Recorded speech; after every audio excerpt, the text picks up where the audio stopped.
Osiris.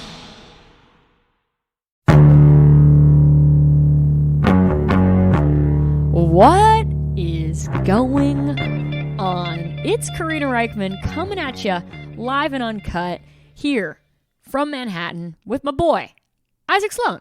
Isaac Sloan, what the hell is going on? How are you? Great to see you. Karina, I'm very well. I am just feeling the springtime. Oh. Phish is on tour. We're going to get to that in a couple of stories. Things are really and really good in part because we were both at a phenomenal Bruce Springsteen concert this past Friday at the Prudential Center in his hometown state of New Jersey. Oh, my Lord, Isaac. What a great, incredible, that is just one of the greatest things. I never thought, before this Bruce tour started, obviously all I wanted was to go see Bruce, but absolutely had no conception that I would actually be there because prices, because my schedule is so completely unpredictable. I can't plan things like that anymore, I just can't.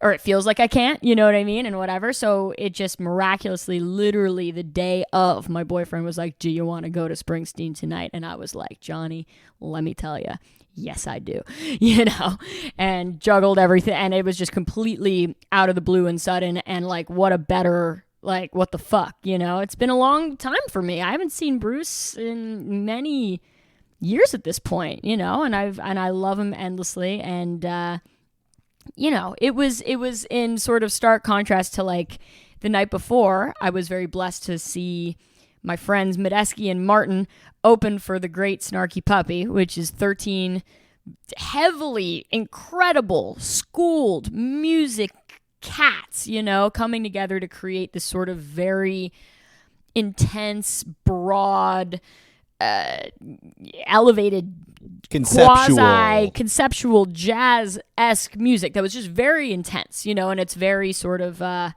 it's just wild. And it was really interesting and really cool, but let me tell you, to come off of that and see Bruce, where it's all about these incredible songs and how many records can you possibly make that are perfect, and holy shit, and it's 4 chords and the truth, and this guy is giving it up, song after song. Also, we were in a suite above, so I could see everything below, and it was amazing to see Bruce with 2 wedges on the floor and not in-ear monitors, which normally somebody of that stature who runs around the stage as much as he does wouldn't opt for that, because he would want to be able to have the same sort of mix in his ears no matter where he was around the arena, because he goes, here he goes, there he goes, here he goes, there. But no, Bruce is old school as fuck, giving it up, sounding incredible, looking incredible, Jesus.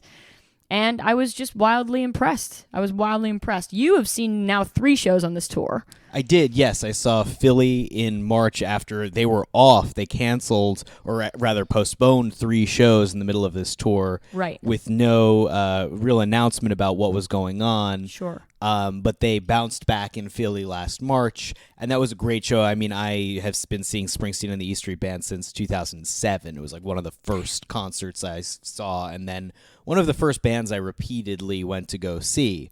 And so it was just amazing to see them out on stage again. But it really did feel like as the tour went on, the band just got looser and looser, and more songs started to come out. They switched out the opener of No Surrender at the Prudential Center for Lucky Town's Local Hero, a nod to being in Jersey, and Jersey Girl in the encore.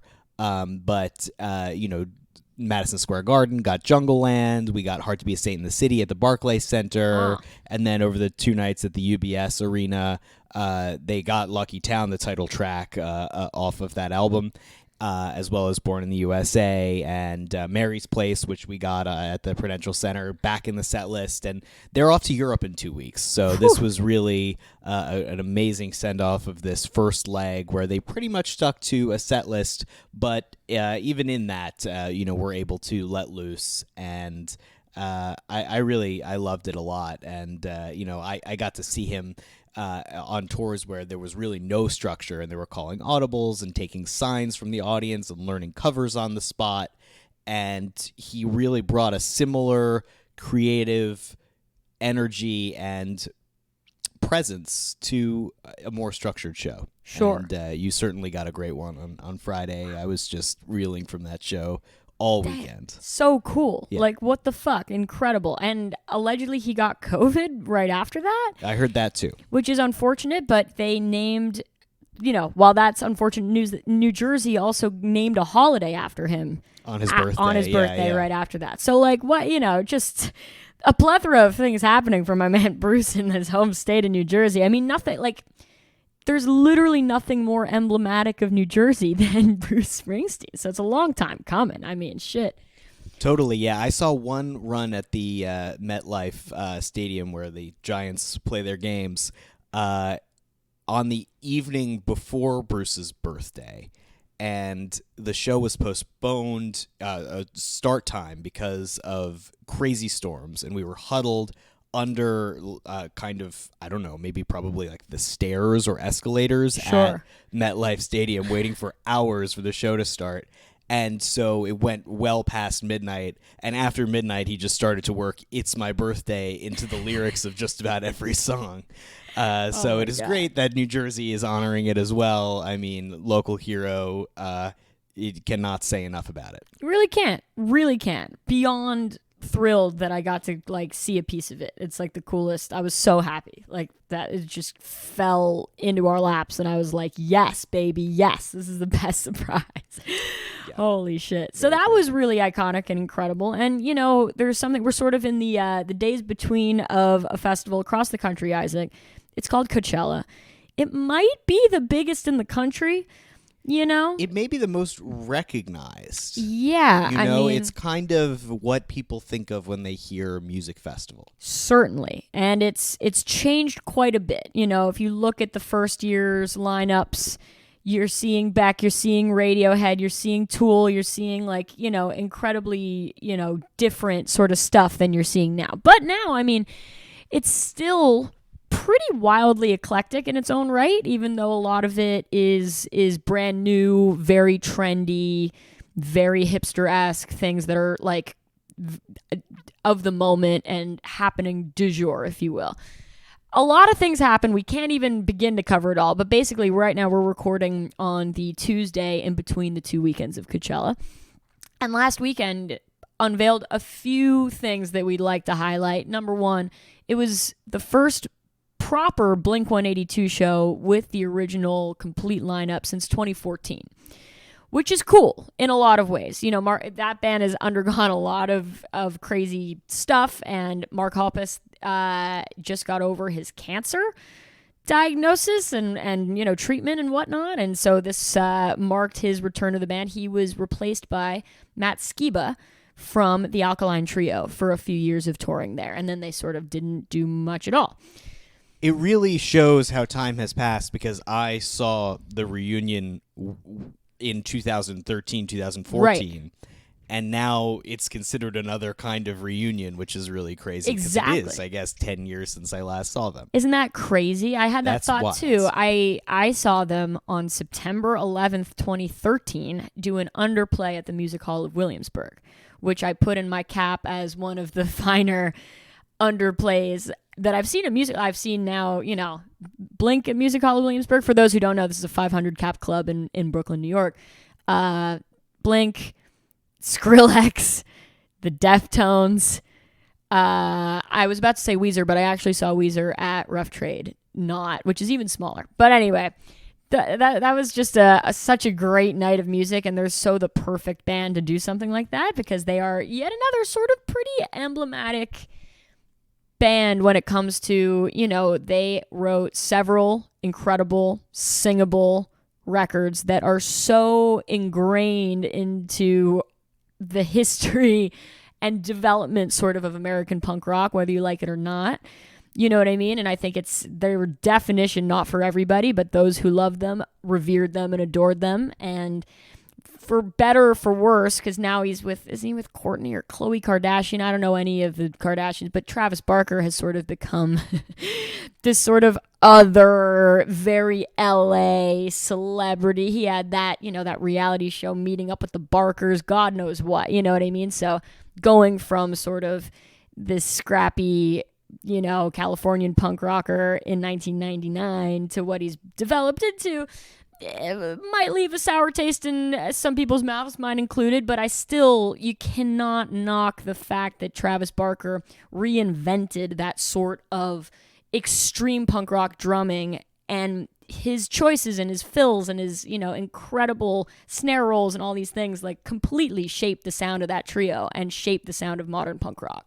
Do you think that kind of trajectory that you're talking about for him has cemented their seat at Coachella? Do you think it's getting younger generations into the Blink music, or not so much? I think it probably really has. I think it probably really has. Probably has, yeah, to a certain extent, right? And all of their, Tom DeLonge, all of their sort of various, degrees of quote-unquote celebrity, have only continued to develop, I would say. Travis has a son named Landon Barker, who's now, this total TikTok hotshot, quasi celebrity of his own, making music and doing God knows what, and he has a daughter named Alabama as well, who, it's sort of part of this whole culture that, I find mildly grotesque, but it's just part of the vibe. And I think it has sort of cemented them. And they had, like I said, the reality show. They've done everything to be sort of, a quasi Kardashian-esque family at this point, which is hilarious considering now he's with what's her name. So yeah, I think it's brought the music into younger generations for better or for worse. I love the music of Blink-182, though I would never tell anybody except for all the millions of listeners on this podcast and you that exactly. You know what I mean? It's not something I wear on my sleeve, but if you put on any of those records, do I know all the words? Abso-fucking-lutely, but I think it hit me at the right time as a youth, you know what I mean? I'm a big fan, and I'm just, I like 3 chords and fucking sarcastic lyrics and great vocal melodies. A lot of humor in the music. A lot of humor. Yeah. A lot of humor. And riffs. Incredible riffs, incredible, yeah. And the album art for Enema of the State. Not to mention that you're naming your record Enema of the State. It's wrapped in this sort all of around. Totally, that sort of humor and that sort of element of early 2000s, late 90s sort of quote unquote counterculture, post Nirvana. Anyway, we could go deeper and deeper, but the band played for the first time all together since 2014. Big moment for them. We salute you, Blink-182. And regardless of what I think of, what they've sort of turned into, at the end of the day, those songs are timeless. They really are. There's a lot of them that are just going to be around forever, and I think newer and newer generations are going to, fall into that in such a kind of awesome way. So I think that's great, and fucking bless their hearts. Go Blink-182. And then the real bizarre thing that happened, Isaac, that everybody seems to be talking about, that I can't quite fully wrap my head around, but we should mention it. Frank Ocean. First show in 6 years. Went down last Sunday at Coachella just 2 days ago. And it has left everyone vehemently puzzled in lots of ways. Apparently, he was an hour late, first of all. They had apparently rehearsed. He wanted to build an ice skating rink around the stage and have ice skaters going around the stage in circles and whatnot. And this was apparently practiced and rehearsed to the nines, and then called off the day of the performance, which I think left a lot of confusion, backstage and in the production world for sure. That definitely seemed to come through when he did take the stage.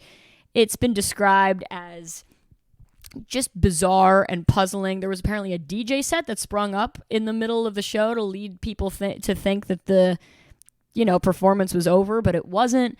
People obscured Frank walking around the stage in a circle, but not in a cool way. It just left a lot of people completely puzzled. Well, I know that when you do a show at Coachella, you often, many artists, especially the headliners, attempt to create a show that lives specifically for the 2 weekends of Coachella. Sure. Most iconically, perhaps, Baychella, the Beyonce performance from 2018. Big one.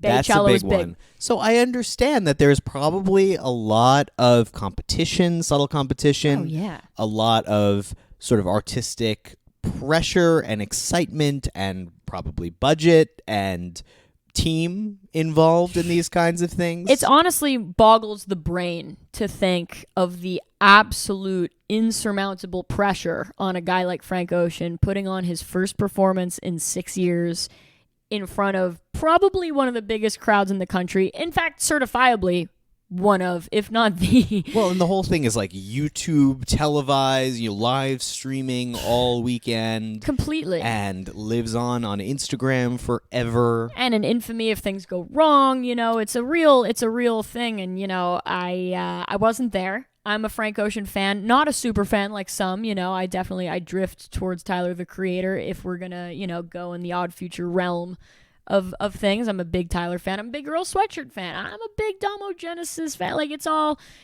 a great world to me, and I definitely respect the shit out of Frank Ocean. It's pretty interesting to see so much sort of bewilderment at this performance, and all I can say, it's really true. We will take all of these things with a grain of salt, because holy shit. And also the amount of budget and cooks in the kitchen. Jesus Christ. People, definitely he has a vision. Other people have a vision for him. Where do they meet in the middle? Where does money play into it? It plays into it because you have so much of it to spend and want to do something iconic with it. Totally. No, yeah. Blackpink, the headliners on the Saturdays of Coachella, are the first Korean artists to headline the festival. Incredible. Which is amazing. Bad Bunny on the Friday. I mean, this really does, this festival lives on as a kind of important cultural thing that will be looked back on, really. I mean, it's true. Which is funny because I tend to tune it out. Oh, certainly. It's the type of thing that I would want to be 10,000 miles away from now, unless I were performing, in which case I would be throwing up every hour from all the ridiculous pressure I put on myself, and my team definitely put on me too, to make an iconic performance. Next thing you know, I got figure skaters doing figure eights on my ass. Know what I'm saying? Cancel the performance, show up 48 hours late. I'm playing on Tuesday. Nobody's there.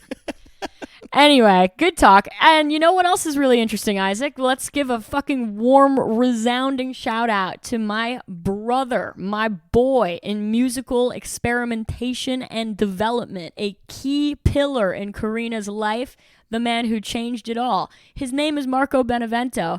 And guess who played his first Coachella?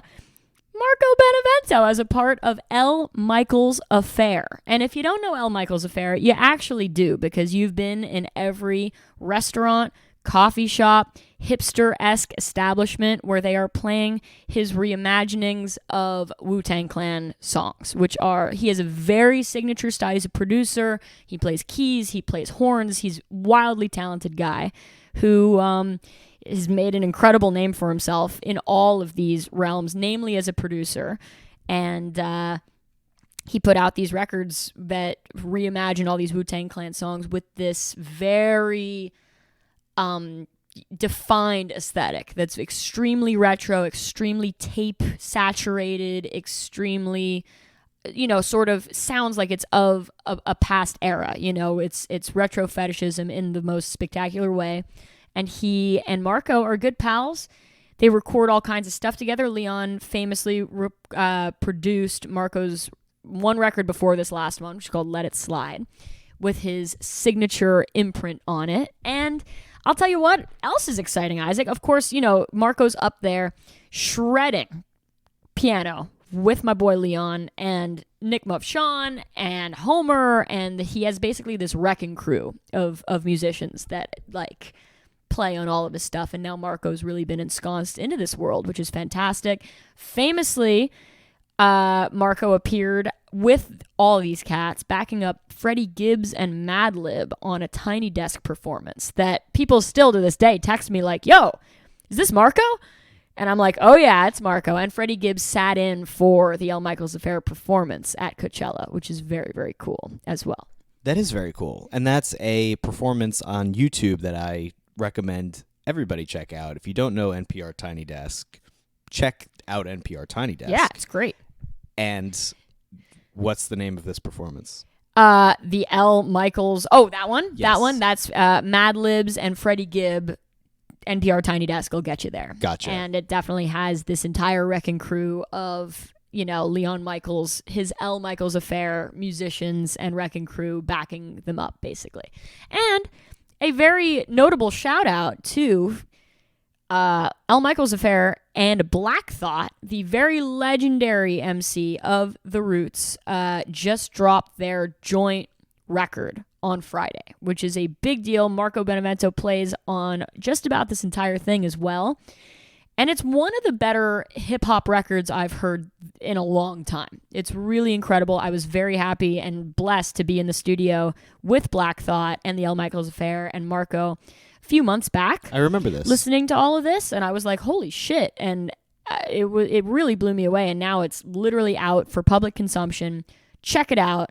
L. Michaels Affair meets Black Thought, and I don't know if this is announced, but maybe I'll leak it to the community. I don't know. They're definitely, I'll half leak it, but there's going to be some late night television performances here, in which Marco will definitely be in the band, which is very, very cool. And I won't say what, I won't say when. And there's some performances, some live performances going around that Marco will be a part of as well. And I'm just stoked for my boy, dude. It's a whole new, look at this pop culture Marco Benevento, the acid jazz Benevento Russo duo, purveyor of crazy circuit bent toys and absolutely incredible musicianship, is now playing Coachella on late night television and doing all this stuff with one of the greatest rappers of our generation.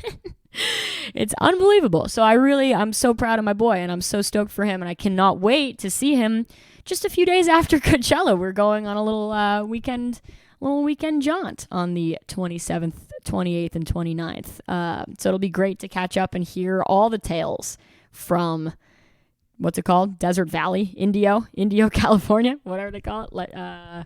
That. Can't wait. Nothing like fitting in a couple of shows between Coachella and Jazz Fest. Oh, tell me about it. Yeah. That is a hardworking man. Oh, man. He's doing it, and he's doing it proper. Very excited to catch up and hear about all the tales from the Golden Road. Nothing like playing a little Tennessee Jed right after playing some of the finest hip-hop the world has to offer at this moment. That's fresh. That is pretty fresh. Speaking of, I don't know. This is kind of an interesting segment. We're very kind of focused on a kind of music culture that we don't usually talk about on this podcast. Sure, which I think is nice. It's refreshing. I think it's really great. It's nice to, dabble in all of these worlds, which is something I find, endlessly compelling and interesting. And we definitely need to throw it back to it's our roots, but it's also part of our roots, right? We're talking about the band Phish here. You know them, you love them. We know them, we love them. They're on tour. They're on tour, West Coast, baby, and it's all happening. They played a 43.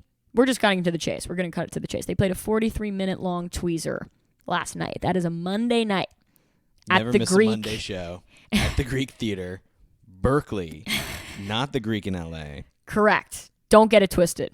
Don't get it twisted. This is a relatively small venue for them. Very thus much the so. Weekday shows. Yeah. Manage the demand.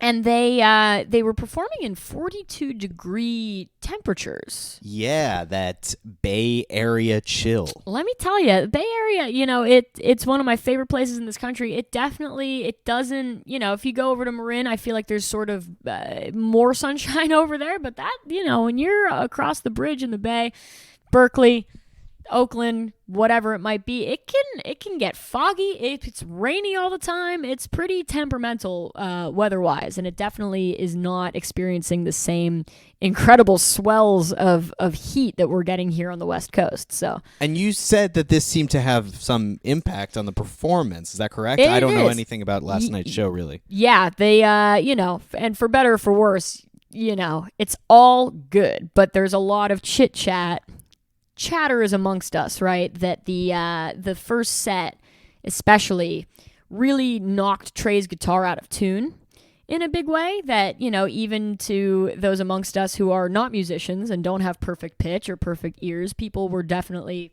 hearing that and tweeting about it and, et cetera, et cetera. It was apparent, and I'll just say, it's a real thing.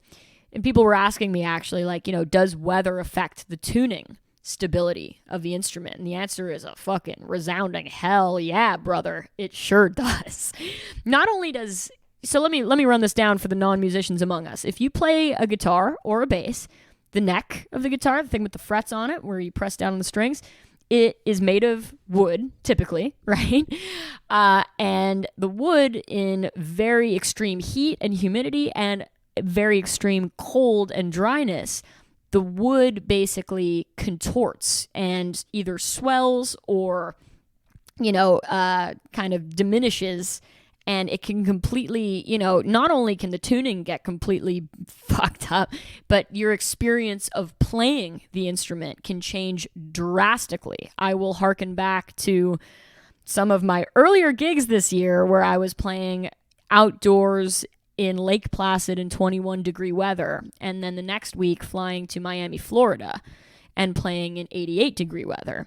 And the things that happened to my bass in that time behind the scenes, it was worked on by, well, shout out to my boy Andy from Butcher Brown, who literally was in my room, bless his heart, fixing my bass before my performance, taking the entire neck off and adjusting the truss rod and doing all kinds of surgery minutes before taking the stage, because literally I was losing notes, which meant if I was pressing down, the note wouldn't come out, No resonance. No resonance. So that, who's to say what happened to poor Trey's guitar last night, in the early moments of the first set. But weather, man. Weather's a real thing. So, he got through that.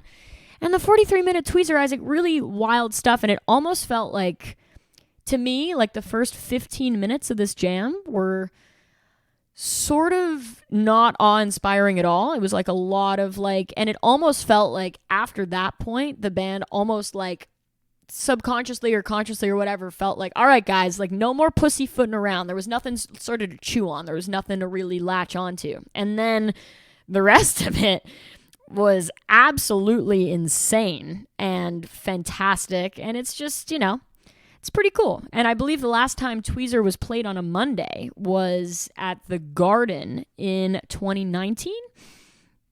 Wow. Yeah. That's a deep stat. Which is a deep stat. So that's pretty interesting. And, nothing like a Monday Tweezer, man. And I'm just so stoked. It's great to see people, that we know and don't know on Phish Tour right now. Like, awesome. Yeah. No, it's really, it's so nice to know that's happening. I'm hoping to webcast at least one of the shows this week. Sure. Cool, man. It's fucking cool that it's all going down. And actually, we would be really remiss to not mention over the weekend, our friends in the band Gorilla Toss brought Stephen Malcolmus of Pavement to his first Phish show and made every headline known to man. And, we're talking stereo gum, we're talking everything. There's now an iconic picture of Gorilla Toss, Stephen Malcolmus, and Trey during set break, backstage, and it's pretty fucking epic. And we gotta, hats off to, and I had dinner with Gorilla Toss last night. They had a band rehearsal right after, and I had a band rehearsal right after. So we had a band-on-band dinner, meeting of the minds, which was fantastic. I literally love this band, Isaac. This band to me represents all of the cool things. They basically, they put out records on DFA. They are now under contract with Sub Pop. They just put out an incredible record on Sub Pop last year, and they're, working on their second one. And, Stephen Malcolmus literally slid into their DMs this time last year and said, hey, I want you guys to open a bunch of Pavement shows. If Stephen Malcolmus slid into my DMs, I don't know if I would ever recover. You know what I mean? Like, that's one of those fucked And up they things. did, right? They opened for a bunch of Pavement shows. It's amazing. Like 6 Pavement shows in huge places. Like, absolutely incredible. They're wonderful. They make this sort of, like, hyper pop, punk, dance, crazy music with synth candy and hard-hitting guitars. And, Cassie Carlson is the singer, female-fronted. I just think it's cooler than cool. And I'm just delighted to see that they're bridging the worlds, man. Trey, for the record, is an enormous Pavement fan. And his favorite record being Wowie Zowie. And I think it's just, it's a beautiful thing to see this sort of worlds collide. And I love that everybody is like sort of now, it's great press for Gorilla Toss, just this one backstage picture, because it's just like, and Pavement posted it as Gorilla Toss expanded lineup. Which is just really cool. And I'm geeked for them on these, that's such a cool, funny side quest thing to happen to your band backstage at a Phish show. And apparently they told me all about it last night. Malcolmus really dug the Phish show. He was just like, holy shit, this is fucking crazy. I love to hear that. Right? Yep. I'm sure Trey loves to hear that. He sure does. That is just, this is very cool. I think you're actually breaking the news to me about how this happened. Oh, great. Right now, because I did see the headline and maybe scrolled past the picture, but that's really cool. I'm glad to have the lowdown on all of this, and I need to really do my homework on Gorilla Toss, because everything I've heard, I've really enjoyed, and I'm just glad to hear that they are doing the thing. Me and too. And more. I mean, what? Yeah, right? This is the thing that they're doing? This is a very cool thing to be doing. They were joking about it. He was just like, man, because they were going to rehearse, and we were going to rehearse last night after our joint band dinner. We were both just laughing, and they were just like, man, yeah, no, it's going to be great to, feel like a band that, plays and writes music again, because we've just been doing these crazy side quests of, flying to the West Coast and taking Malcolmus to his first Phish show and all this, random hilarious shit. So, bless their hearts. I love the band. I'm a big fan, man. I'm a big fan. So I'm glad we remember to talk about that, because that's good stuff. May Phish carry on this week into next weekend, playing their hearts out. They're heading to the Hollywood Bowl. Would be a really great place to see Phish. I know a lot of people going. Very, very pleased to know that so many pals will be in attendance and seeing the Phish at a place like that. It's fantastic.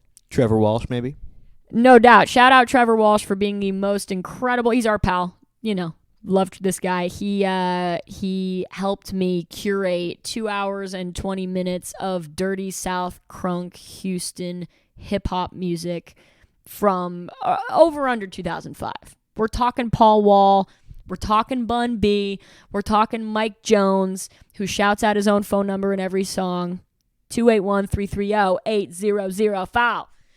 That's our generation's, 8675309, baby. Unbelievable shit. So yeah, shout out Trevor Walsh. He'll definitely be at the Phish show. Love that guy. Thanks, Trevor. And we also want to shout out RJB. Namely RJB, man. That is a special dude. I'd like to see him do a Tiny Desk. I would too. And I don't, the last email we got from RJB, actually... This is so This is a side quest. This is definition, some weird side quest that happened to me. But it's reminding me of actually a thing that was very bizarre and really put a pep in my step last week. They say in this industry, you don't get paid in money, you get paid in ego strokes. That's what my friend Tyler Bryant told me. And man, this one kind of fucked me up. So our friend Xena works for Partisan Records, and as such is a voting member of the Rock and Roll Hall of Fame. And she received her ballot in the mail, which has a little write-up about every act being inducted into the Rock and Roll Hall of Fame. And she sent me a photo of the White Stripes one, and I am mentioned in the last paragraph alongside Danny Brown and Royal Blood. Yes. Jack White tells Rolling Stone magazine that the whole point of the White Stripes is the liberation of limiting yourself, which, by the way, in and of itself is something that I would send somebody, because that's an interesting thing. Certainly. And certainly fits with our musical ethos. In a big way. One of the many things we think about is the liberating power of music. Of course. And then the article continues, a new generation is listening. From rock duos Royal Blood and Deep Valley to bassist Karina Reichman to rapper Danny Brown. I mean, that almost took me out. It's amazing. It really is. Jesus, I talk about things not being on your bingo card for your Thursday, but then I literally, I was on the street and had to go uptown to meet my dear friend and publicist Ken Weinstein for dinner. and I walked from like 22nd Street all the way to 72nd Street, rolling calls and just being like, there was a crazy little pep in my step there. So thank you, Zena. And thank you, Jack White, and whoever the incredible, journalist who wrote that. I still don't understand any of it, but man, it got me stoked. So that was fucking cool. And RJB, in his last email to us, mentions that and was just like, let's fucking go. So yes, RJ, let's fucking go. Let's. And I'm very stoked on that. We love you very much. We can't wait to have dinner. Maybe, something where we limit ourselves in the spirit of the White Stripes. Like, maybe like, a hot dog, but with no hot dog, just the bun. We think about that. Maybe some like... Sorry. I'm going off. But yes, RJ, we love you. Osiris, we love you. Very proud to be a part of this incredible team and organization. My man, iBoogie, shout out to you, man. Shout out to you, Karina. Way to fucking pull it off. Great episode. Love this episode. Hey, listeners, you still listening? You like this one? I thought it was a great episode. Really covered a lot of ground, a lot of material, exciting shit going on. Really exciting shit. We look forward to talking to you next week. There's so much going on. I'm barely staying afloat in the good way. I am staying afloat, but like trying to juggle it all, and this, like, it's such a grounding thing to be able to do this every week with you. Come hell or high water. Or skipping a week here and there. I'm not gonna lie to you. It's all my fault. So thank you for bearing with us. I love to do this. Thank you for listening. And we'll talk to you next week. Bye-bye. Bye-bye. I never learned at camp. Can't even pitch a tent. I've been jumping turnstiles, hailing taxis with intent. Do you need directions? I bet it's not where you're from. Osiris.